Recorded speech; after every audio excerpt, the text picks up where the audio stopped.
welcome everybody to You Didn't Get the Memo Show. I'm your host, Gloria Bailey Ray. As always, we have a fantastic show for you today. I have got one of the dopest young women who is out there making it happen, Chef Leilani, and we're going to talk with her. And so I want to remind all of you guys that this is a very interactive show. If you have questions, be sure and place them in the comment section. We will do our very best to respond back to you.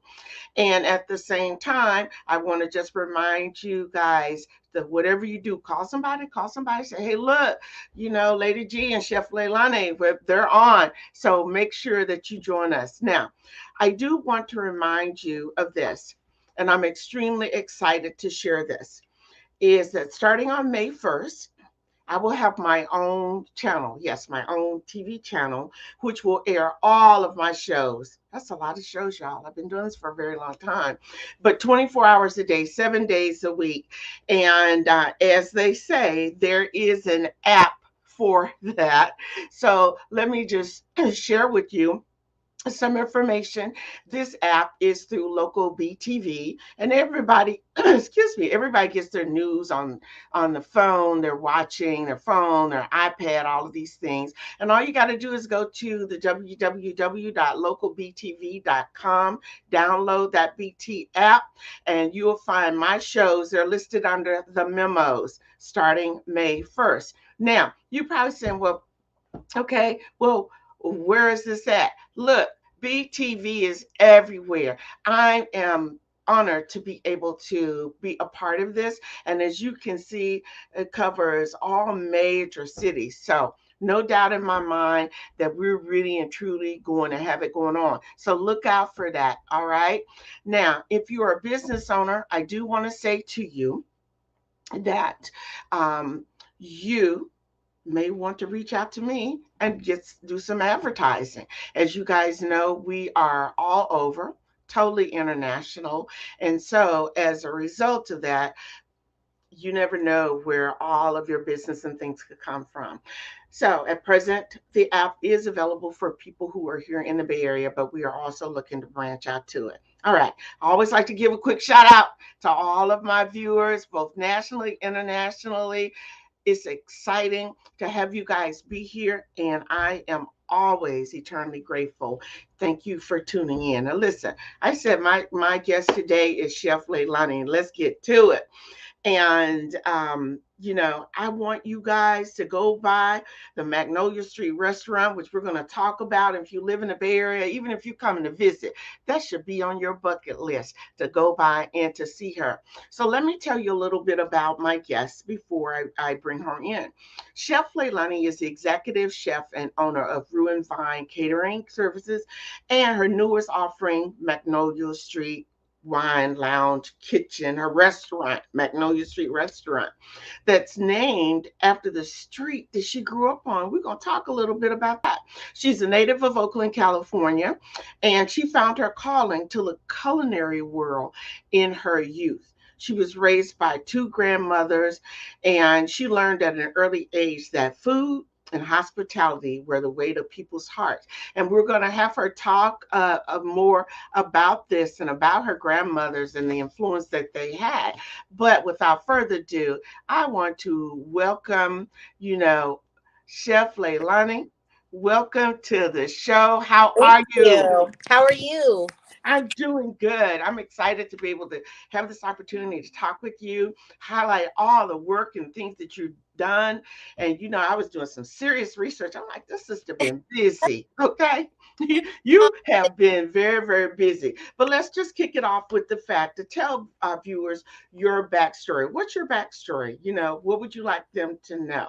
Well, so, I grew up between my two grandmothers. My mom was in grad school, so she was really busy. My biological father was not around, so it was up to the grannies to keep track of me and teach me and raise me. So I went back and forth between the two of them. And the great part for me is that both of them cooked. So you have one grandmother who's like the Southern mother of the kitchen of the church. And then my Chinese grandmother is the one who, drug me to the markets every day to get fresh fish, fresh produce, and stuff like that. So that's where it all started. So I think one of my earliest memories between the two of them actually or with both of them is being at the kitchen sink at different houses, but kind of, doing the same thing, different things, but getting ready to prepare dinner. So those were my earliest memories of cooking. Um, I didn't start out in the culinary industry. I actually am an event planner and HR person by trade. Um, but I always found myself in the kitchen with clients. So I was a celebrity and, big wedding planner, $100,000 weddings, which are crazy. So I was always in the kitchen and doing corporate events and stuff like that. So because I was raised by the two people who cooked for me continuously, it was just natural for me to fall into loving food and, cooking for my family and my friends. And I got wrangled into doing a catering job for one of my friends. And the next thing you knew, I was a full blown caterer. I didn't want a restaurant. I had watched my uncle get up every morning at 2 o'clock, 3 o'clock in the morning so that he could go prep at his restaurant. I Oh. never want to be a restaurateur. I don't want to own a restaurant. And lo and behold, here we are on the second. Absolutely. Well, the fact that your love of cooking has come from your grandmothers, right? Mhm. And I think it's important for our viewers to really know, the background with your grandmas, right? Because it wasn't like you just grew up with two typical Black grandmothers. No, And, so that will lead us into talking about the fusion of foods that you do. So tell us a little bit about those grandmas that had you at the sink over here and they doing one thing and got you doing something else and it's smelling all good up in there. it was always smelling really great. I think that's, I've always been a little round, so that's that's where that came from. But one of my grandmothers is a Southern Belle. She's African American, Black from the South. She and my grandfather came up through Louisiana, through Florida, through Louisiana, and then up to California. My other grandmother is or was Chinese, an immigrant from Taiwan. And so the two of them were the ones that raised me. And so that's the thing is that, both of them were cooks. So that's where, I get a lot of my actual cooking style from and the fusion that I bring to sometimes the restaurant, sometimes to our clients, definitely at home. But it's just this great like mesh of flavors and cooking styles. And so that's what I call and coined as Cajun, and that would be Casian. Okay, okay, that is really good. I've had the opportunity to go there with Miss Wanda and eat, Yes. and I'm just like, look, that food ain't for the faint of heart, okay? No, it's not. It's not. Because we're We're like talking the cheat about meal. good food, right? Thank So you. that for me is I love good, well seasoned food. So and you got it going on over there. But Thank tell you. us, when did you decide to become a chef? So you've had all of these things around cooking, but when did you really like, sink your teeth in and put your feet down, looking concrete, so to speak, and say, all right, I'm going with this. So I had always, like I said, I had always cooked for family and friends. And then the former police commissioner of San Francisco, Julius Terman, who was a really good friend of mine, wrangled me into doing his 50th birthday brunch. And actually, I think it was 49. And he was just like, look, it's just going to be a couple of us, maybe 10 at the most. And, can you just do brunch for us? And I was just like, I'm not a caterer. Like, I am an event planner. I can bring a caterer in if you need it. I was like, but I'm not a caterer. And he's just like, but I really want your food. And me being me, and he was my friend, I was like, all right, okay. If it's just going to be our group, that's fine. I don't mind because I always end up being the one cooking out of all my friends. And so he calls me like 2 days before the party, and he's just like, "Oh, it's like 50 people now. I'll send you more money. Talk to you later," and hung up the phone. And I was like, "Well, wait, I'm not a caterer. How does this work?" And so I wrangled one of my best friends in, Tony, and I was like, "Look, we have to cook at Julius's house, and there's gonna be like 50 people there." And she was just like, "I'm sorry, what?" And I was like, "Yeah." And she was just like, "But we're not caterers." I said, "I know." So we made it happen. I did the party planning side. So I did like all of the rentals and the linens and all that great stuff in the china. And then she and I knocked out 50 people worth of brunch for his birthday. And what I didn't realize is that everyone in the room outside of our core group of friends were attorneys or politicians, and because he was very well connected. So right around February or at the end of January of the following year, I started getting all these calls, and they were like, "Oh, I met you at Julius's house, and it's Black History Month coming up, and we need a caterer to, do our food for Black History Month." And I was like, "But I'm not a caterer." And they're like, "Well, no, but we had your food and we want your food." So lo and behold, I started catering. That was in 2013, and it was always like a side like a side hustle, because I still worked corporate. I was in 2013 I was in HR back then. So it was like I would be going to go cater and then come back to my office and change clothes.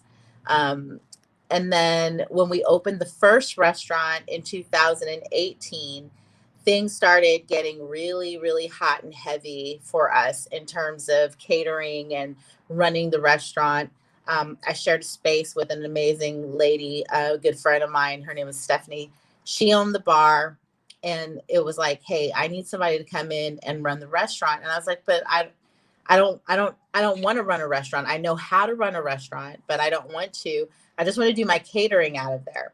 And she was just like, "Well, you can do that too, but we need a chef to be able to handle the food because of the kind of liquor license that we have." And I was like, "All right." It was cheaper than what we were paying a local community or a commercial kitchen for rental. And so I said, "Well, you know what? Why not? This way, people who come and pick up their food aren't relegated to like having to leave and, just pick up food and then go home. They can actually sit down, have a bite, have a drink, and, be on their way." Mm-hmm. And that's how I got into the restaurant business. Yeah, well, it catapulted you into a lot of other things, because in doing my research, one of the things that happened was you ended up catering for companies in the Bay Area like Impossible Food, Hmm. Clover, Palo Alto Medical Group, Alta Base Hospital, Cal Berkeley. You did stuff with the Warriors. So the word was out. Your secret was out. It was And out. yeah, and the thing is, it's amazing how certain things can lead us into where we really and truly need to be. And you could just tell your love for, because even though I was there eating, I was also observing you and observing your staff. And yeah, I mean, you understand what it's like when it comes down to service. And I think that you are to be commended for that, because the Thank you. food, it was off the point, off the hook, but your staff also would help made that very interesting. We also, I love it when people, the comments, your restaurant's a melting pot of goodness. Thank you, Miss Carolyn, for that. But let's talk about the pandemic, Yeah. because we had all these great things going on 2013, 2015, 2017. Then the pandemic happened. And I'm certain that probably like a lot of people, different things happened. But you had some interesting things that happened to you in regards to having to make or pivot to do some things. And you also found out there was some extra monies to be made to do some things. And I think that that's really important to talk about that. And that was one of the things that endeared me to want to interview you, is because understanding the need to support women supporting women, people supporting people, right? And Right. even more so, it's amazing. And I'd heard your interview and I thought, wow, it's amazing how people will look at you and they think because, you look like you're holding it all together, you don't need anything else. But people don't know what they don't know. Exactly. And so that's the thing. So let's talk a little bit about how you pivoted on the pandemic, how that even affected and impacted your business. But before we do that, I'm going to allow you a moment to catch your breath, and we're going to take a really, really quick break, Okay. and we will be right back. So, guys, thank you for your questions, for your comments. We really appreciate it. You are tuned in to the You Didn't Get the Memo show with me, your host, Gloria Bailey Ray. We'll be right back. Greetings. I am Tayamba Jelani of Tayamba and Associates Consulting and founder of the Money Talks Financial Education Workshop Series. Our aim is to assist students and adults ages 15 to 25 with making better financial decisions in the areas of budgeting, banking, and credit. You can reach us via LinkedIn at TYEHIMBAJELANI or via Instagram at TayambaJ. And remember, Money Talks. Before we celebrate the freedom most Americans have, we must fight for the freedom all Americans deserve. Because all lives can't matter until Black lives matter.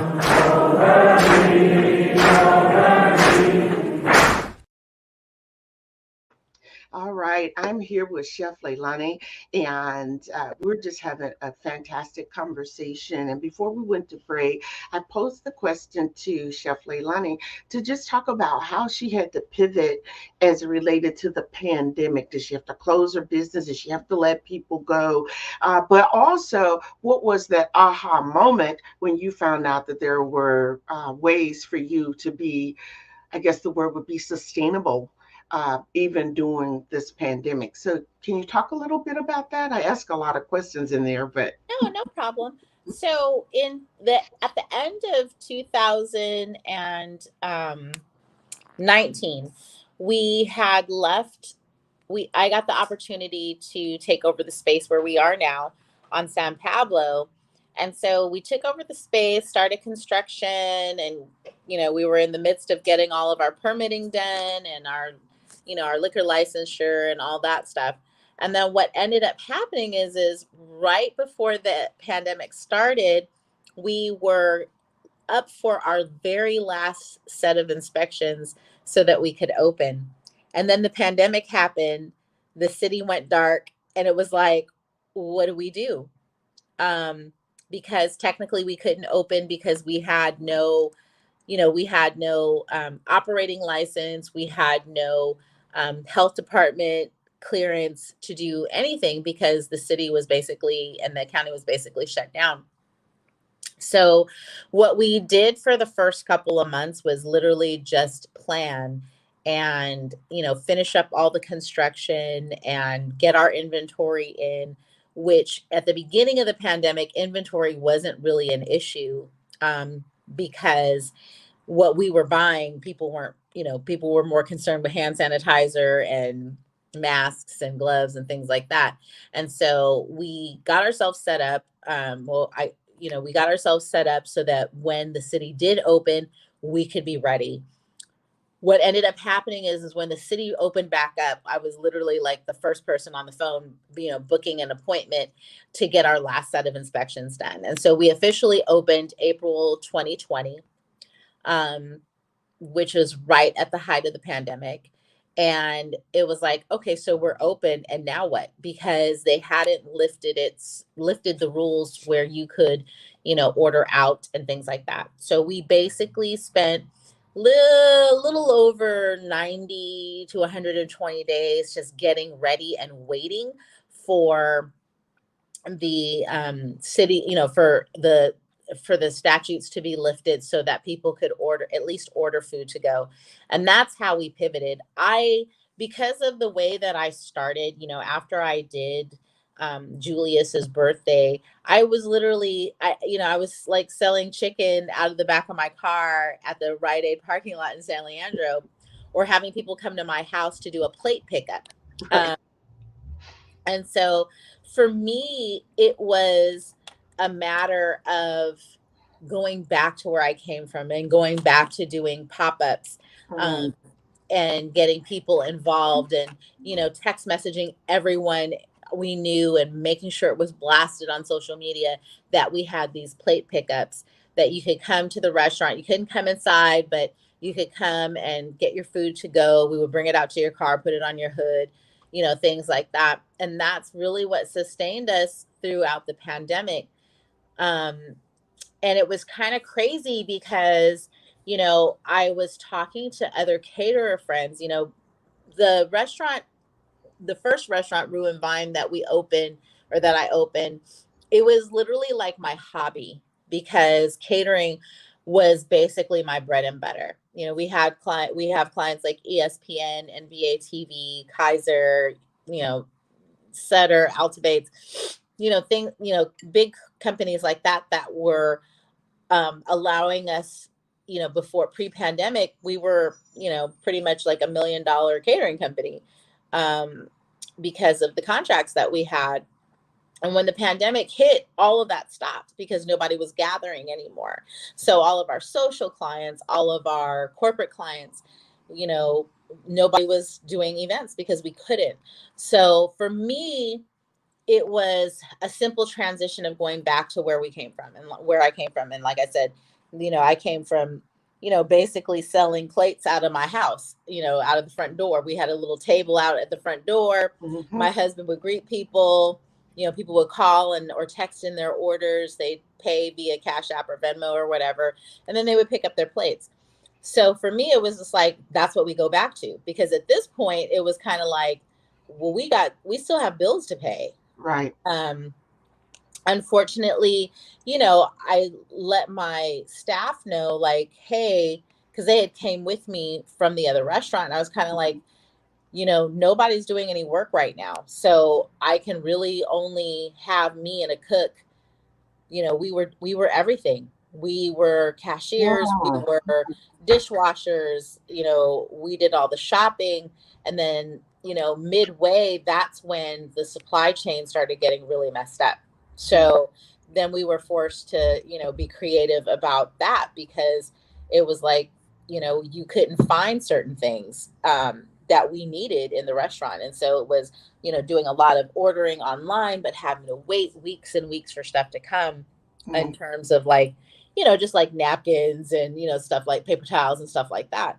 So it was really a time where and I always say we, even though it is technically just me, but it is a time where I had to sit and really think about, what it was that I was going to do, because I had quit my job in June of 2019 to open the restaurant.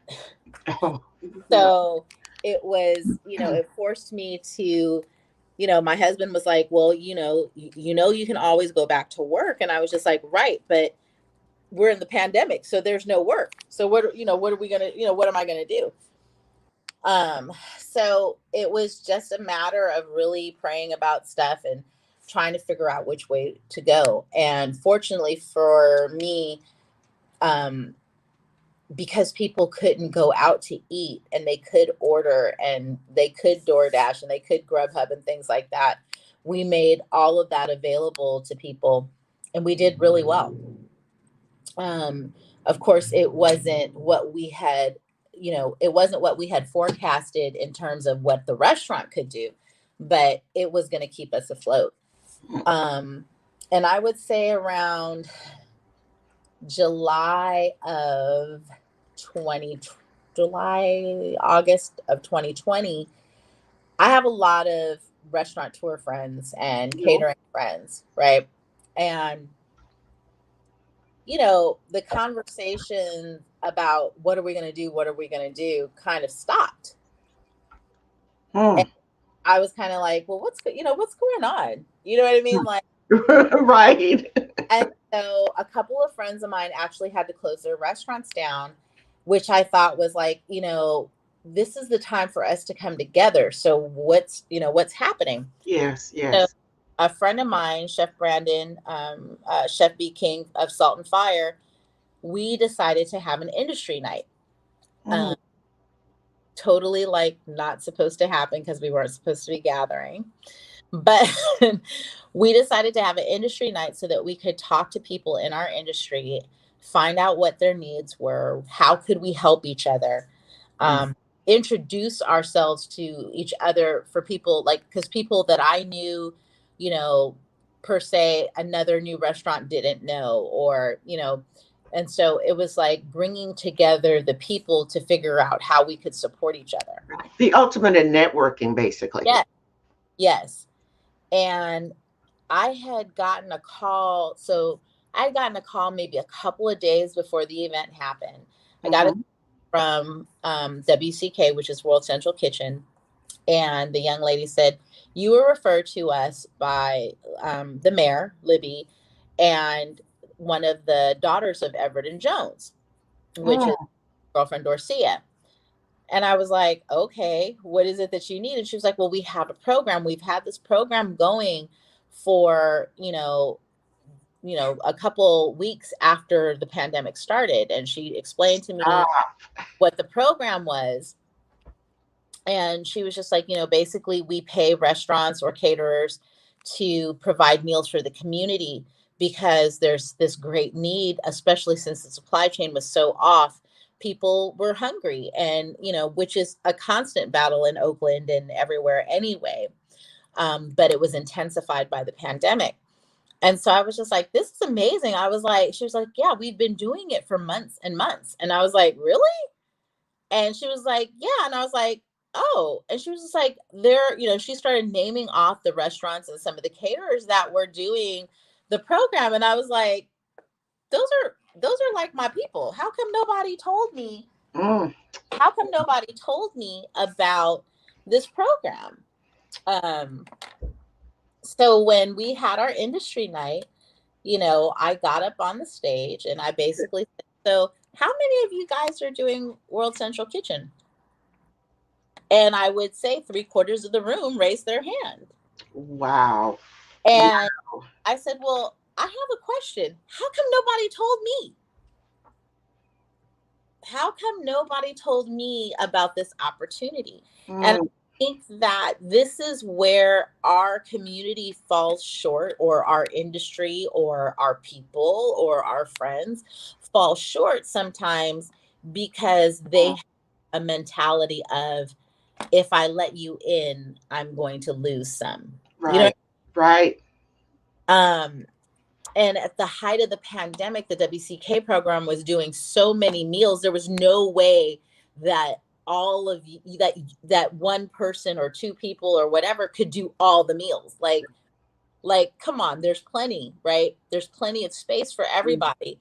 And so some of the responses I got were, well, you were getting ready to open a restaurant. We didn't think you needed it. Or I like you needed any extra income. And I'm like, oh, you ain't talked to my husband then, right? Because he can tell you good and well that, my whole restaurant is paid for through cash.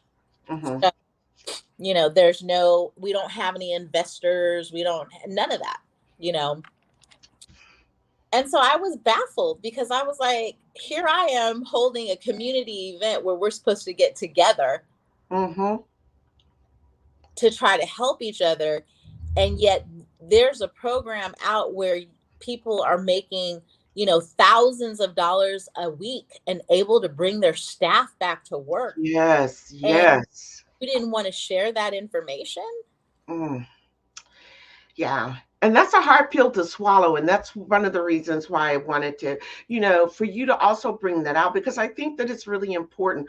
See, people talk the talk of support, but they're not walking the walk, right? And for you to find that out in this room full of people that you've helped, you've done things for, and for people to see that in anybody, I don't care who they are, that's in the restaurant business, they know that you've got to have good cash flow. You know, you got bills, lots of bills to pay. And people think you've got to do it for the love of the business because, you know, running a restaurant is quite pricey, it's expensive. And Very. so to hear that and for you to hear that from people, your peers who I mean, I don't know about you, but it certainly would leave me scratching my head because those are the very same people who say, I'm Christian, I believe, God will provide, it's enough for all of us, but yet. Or even more so, that's my friend. And I'm like, am I really your friend? Right. It was very disheartening for me. And I was kind of like, I not take things personally, but I do because. Right, right. But what I found out, Miss Gloria, is that that's the industry. That Yeah. is really the industry. I did a kickoff for Visit Oakland about a week before Visit Oakland, or about a week before Oakland Restaurant Week happened. And they had a big kickoff at the Cassell Hotel, one of the new hotels in downtown Oakland. And I was with a friend of mine who's new to the food industry. And it was like, he was like, everybody. And I was like, yeah. And he was just like, wow. He was like, it's so cool to see how you support people and how people support you. And I laughed. And he was like, what's funny? And I said, out of all of the restaurateurs here, out of all the caterers here, I can count on one hand how many have been to the restaurant. Mm. Wow.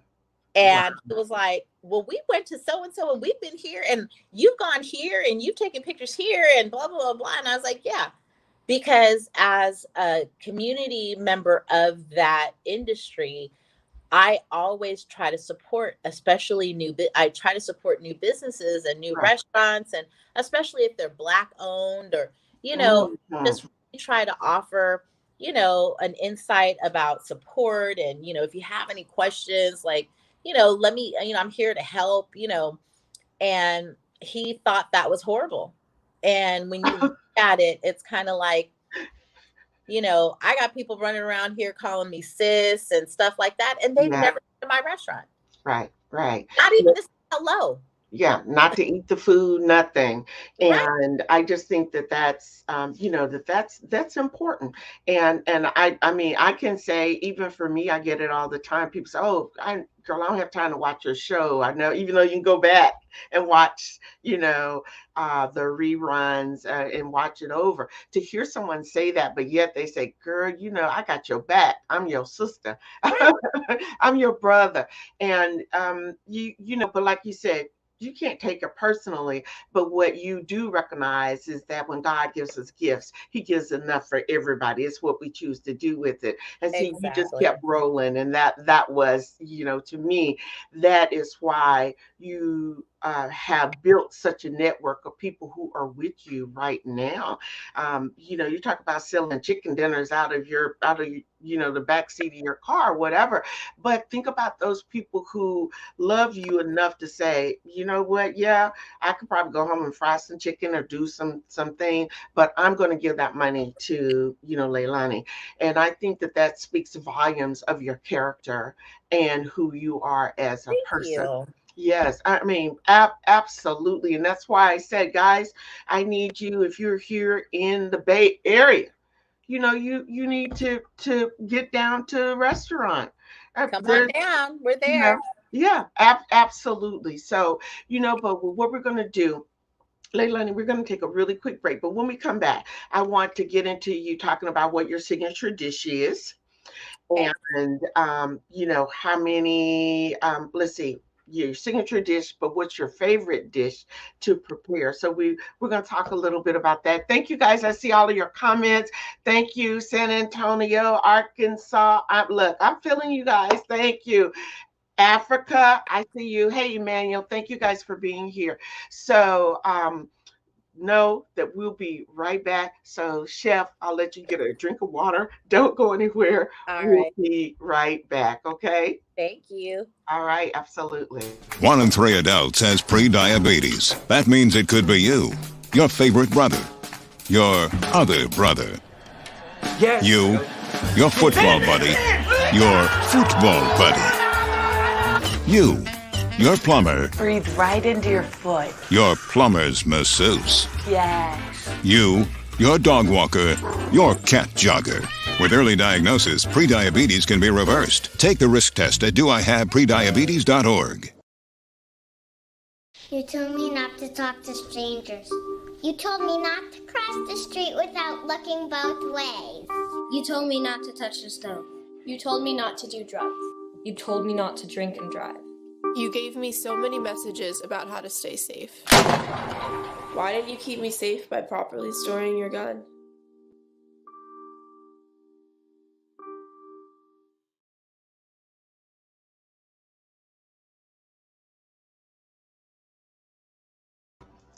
Okay, guys, I want to thank you so much for hanging in here and for, just your questions, your comments with my guests, Chef Leilani Baugh.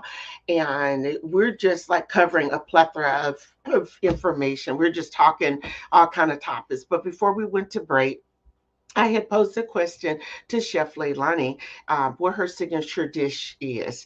And so, Chef, tell us about what your signature, if you could pick one, because I couldn't pick. I was trying to eat off Miss Wanda's plate and eat off mine because we ordered different things. You got to share. Yeah, absolutely. So what would you say is your favorite, what's your signature dish? Let's start with that. I think we have a couple, but I think one of the most popular dishes that we have is our peach cobbler chicken and waffle. So that is our brown sugar waffle, topped with actual peach cobbler, some honey drizzled fried chicken, and just some deliciousness. It's really I like it. I can only eat like a couple of bites of it because it hits all the spots. It's sweet, it's savory. You got the crisp on the chicken, you got the butter, on the waffle. So it hits all kinds of everything, and it's pretty amazing. Hey, well, I haven't had that yet. Yeah, that is one of that oxtails. The oxtails. I mean, we go through pounds of oxtails in 2 days. Yeah. And the thing is like, how do you, because when I saw you was like, oh, well, just call me and put that in. I'm like, y'all are out like. We're sold out of oxtails usually by mid-afternoon. Amazing.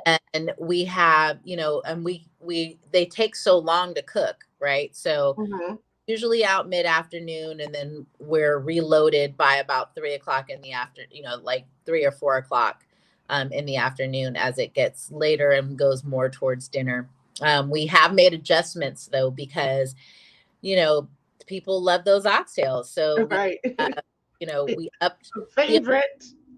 We upped the amount of oxtails that we're cooking, and, we start a lot earlier to make sure that there's a way, that there's no big, long disconnect. I mean, we have people that'll come in and they're like, we're sold out, for another 2 hours. And they're like, okay, can you call us when they're, and I'm like, really? And they're like, yeah, just call us when they're ready. We need 6 orders. And I'm like, oh, okay.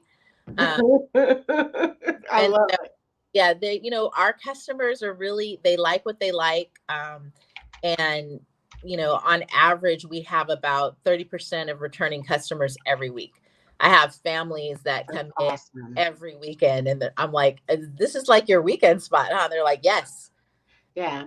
Well, you have some other things that are also going on in the restaurant on the weekends too. So you have what is it, live music, or if you got a dope DJ that's down there that's playing. So, and the problem is getting people to get up and move because people are so caught up with that. So I don't know how you gonna work that out. Look, you're gonna need like a 10,000 square foot space. We need something because it's frustrating for our customers, and it's frustrating for me because I'm hospitality all the way around. So I hate telling people like, hey, look, you were done eating 45 minutes ago. I really need your table for the people that are standing outside, you know. So what we try to explain to people when they sit down is, pretty much like, hey, look, you got 90 minutes. Eat what you can eat, drink all you can drink, and then we have to turn the table over so that we can allow somebody else to have the experience that they've either made reservations for, that they've been waiting for. I mean, our wait time this past weekend was 2 hours. And basically you put your name on, if you don't have reservations, we put your name on a list, and then we call you when a table comes open. So they're loving brunch, and I appreciate our customers so much because we have so many people that bring in other people. It's like this week I brought in this group of girlfriends. I'm like, thank you. Yeah, yeah. It's cozy. It's like I said, it's just the ambiance is really great, and I like that. I see we got some comments. So okay. All right. So here was the question. What about us? This is someone in Texas. FedEx, is that an option for your food? Soon. So I am working on a couple of product lines.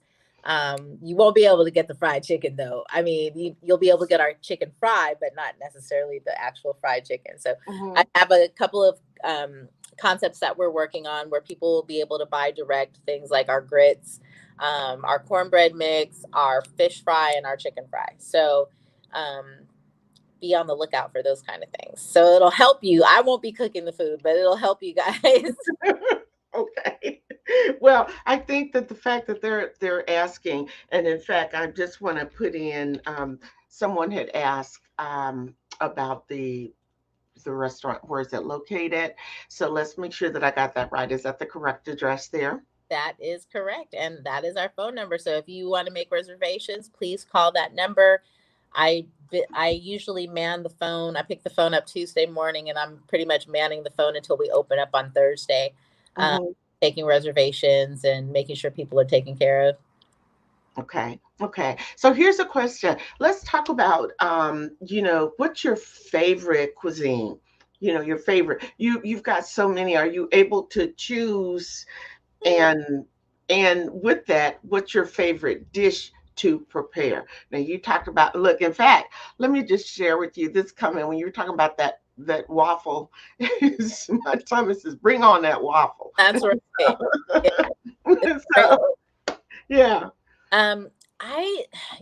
For me, I think my favorite cuisine, and I know it sounds I have so many, but it's kind of basic. I love Italian food. I love pasta, unfortunately, but I love pasta, and I love bread, and anything with cheese on it. So I have a whole bunch of different things that I really enjoy. I think in terms of what I like making the most with our catering, we offer so many different things. But I think that for me, what I love cooking the most is breakfast and brunch. And interesting appetizers. So like we really we customize all of our menus for our catering clients, to really try to reach in to see what they really want. I mean, sometimes people just want what they want, and they want fried chicken, macaroni and cheese, yams and greens. Get it. Totally get it. But I love being creative with our clients and, really curating menus for them to show off their personalities, or to highlight the event that we're doing the catering for. But at the restaurant, brunch is my jam. I love brunch. Yeah. And your brunch time is from what to what? 11 to 4. Okay, and that's on Saturdays and Sundays? Saturdays and Sundays, and then we are going to start offering some brunch items on Friday as well. Okay. Yeah, I like that. Okay, keep me informed. All right. So, how do you control the quality and consistency of dishes to ensure your customer satisfaction? Because one of the things that I really liked about the young lady that waited our table was she was like, "Is everything okay? Is it to your liking? Is it?" And so that brings up a question because a lot of places I've gone, you know, you just don't have people asking that. And in terms of, I can go there and eat one time and the food is really good and go back the next time and the food, order the same thing and it's not good. So, in your opinion, how do you control the quality and consistency of dishes? It's one of the hardest things to control. Um, and that is really because our industry has taken such a hit on staffing that a lot of the times you have a very small or limited staff, and people kind of just do what they want to do. And I know it sounds horrible, but I make sure people know what the recipe is. I make sure that they know how it's supposed to be plated. Um, and in the beginning, because I was doing so much travel for work, for my brand, um, it was a little difficult because I would literally have customers calling me or inboxing me or emailing me asking me, well, when are you going to be in the kitchen? Because they were used to me cooking. But in the industry that I'm in, I can't always guarantee that I'm going to be the one there.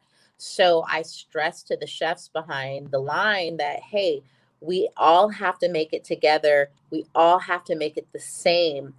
I don't care if you don't like the way it tastes. This is my recipe and this is what the people come back for. So if you change anything without letting me know, I'm going to end up knowing because my customers, let me tell you, my customers are snitches. They will call me, they will text me, Okay. they will email me, they will direct message me on Instagram. And that's the thing is that, it's so hard because our turnover in the industry is so often. I'm very blessed. I've had my chefs on my line for about a year, one for about a year, one for about 6 months, and they're great. Mm-hmm. But even them, even the one that's been with me the longest, I've had to, make sure like I still taste everything. If I'm in the building, I make sure I taste everything. Mm-hmm. Make sure they have what they need to set up for consistency. I have a food critic friend who, loves the oxtail and grits. And he came and got some oxtail and grits this weekend. And he was just like, dude, I don't know what was going on. And I was like, what? What happened? And he took a picture of it. And I was like, you don't have no gravy? Like, what's happening? And so I'm at a conference, speaking at a conference, and I walked out of the room after I spoke to call the restaurant. I was like, why is there no gravy on, what's happening?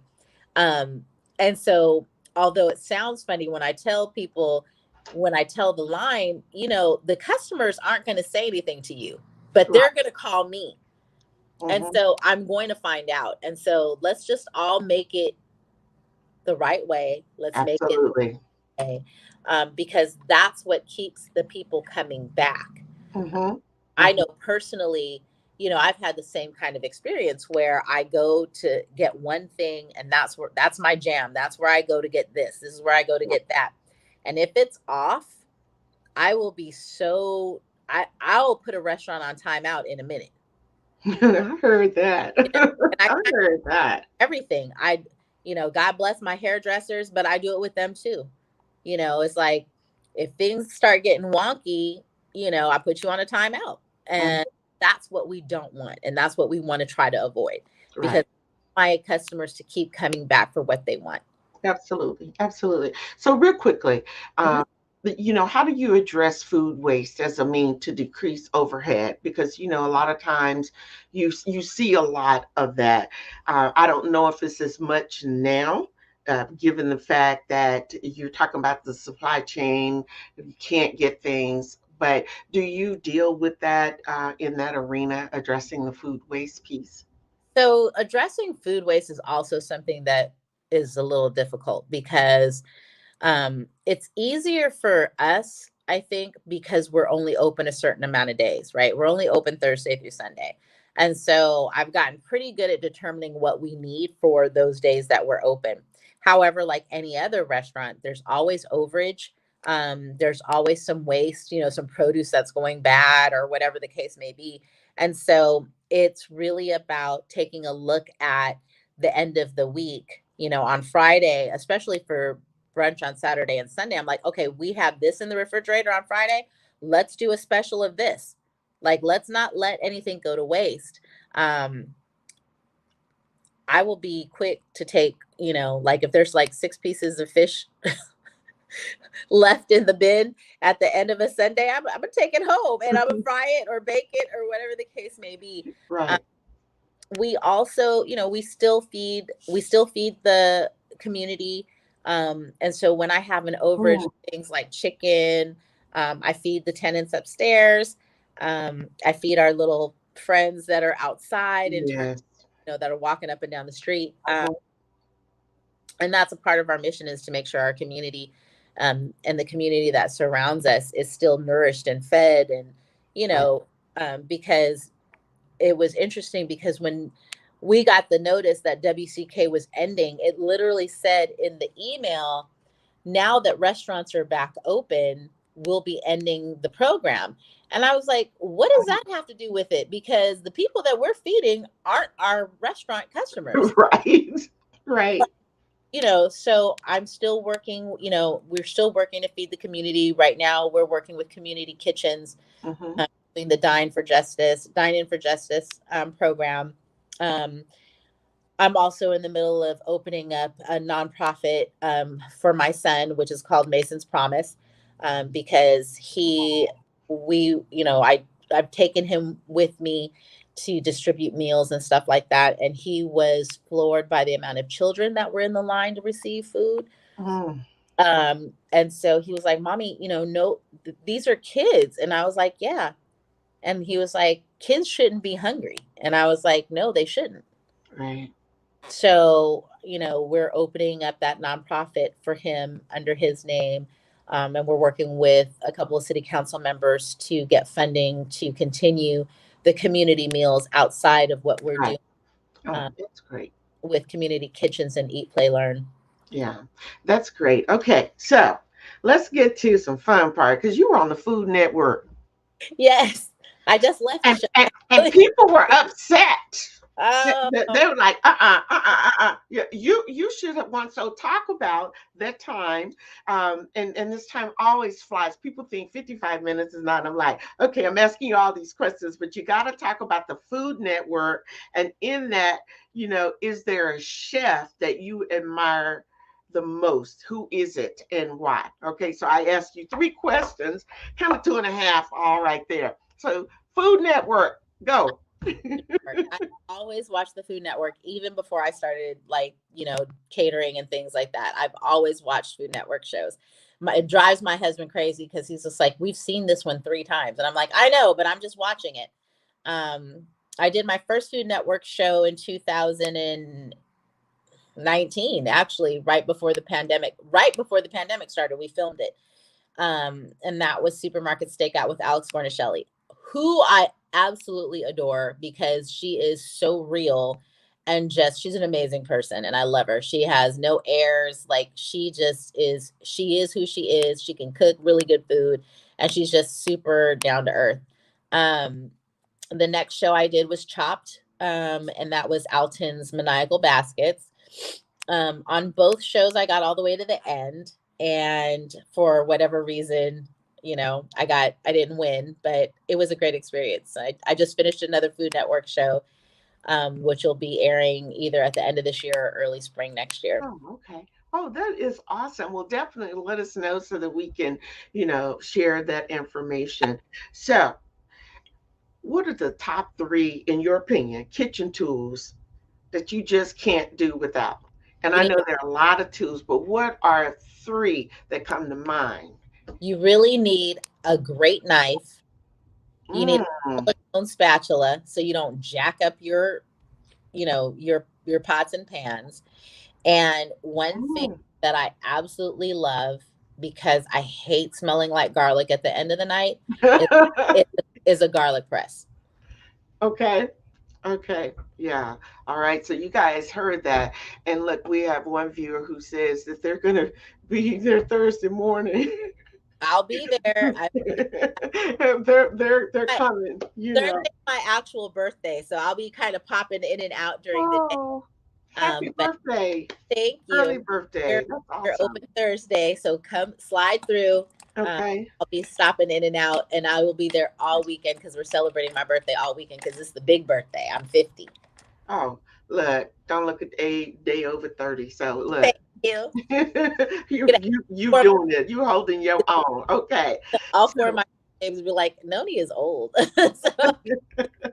Okay. So food industry trends. What's happening right now with wine, pairings, those kinds of things.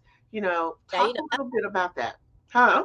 I am a wino by heart. I pairings, good wine, good food. That is my total complete, goal to, just that's how I'm living the rest of my life, is good wine and good food. Like I tell people all the time, I didn't get this round off of like cheap food and drink. This is like some well researched, good, wholesome, high end kind of fat going on. Right.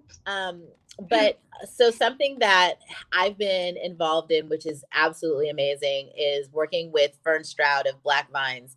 It's a collection of Black vintners. We're, as African Americans and Blacks, we are really making our mark in the wine industry right now.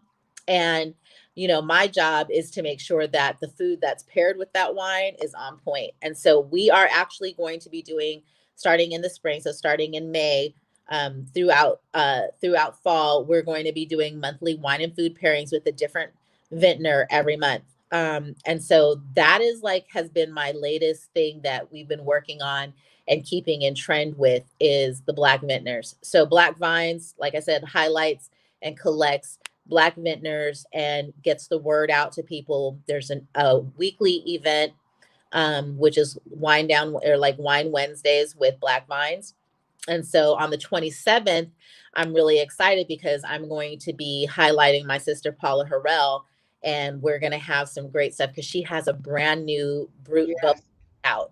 Yeah. And it is amazing. Like that she put her foot literally in those grapes for that Brut sparkling that she has. It's beautiful. She was just featured too in, her new wine, featured in the wine magazine. So yeah, and it's a long time coming, but that's really good. And that led into one of the questions I was talking about. The BIPOC vendors that you support or that you do business with, because even the person, it turns out, small world, I know one of the persons that supplies desserts to look, those cakes, let me just tell you, you talk about round, I would be like, oh my goodness, girl. And then he always brings me a little one, and I'm like, stop bringing me cake, Anthony, cut it out. And he's just like, I can't help it. I want you to have it. And I'm like, no. I love the fact that we have this great partnership with Anthony from Anthony by the Pound. They are the best, like outside of my grannies. They are, and my own, they are amazing. They're moist, they're rich.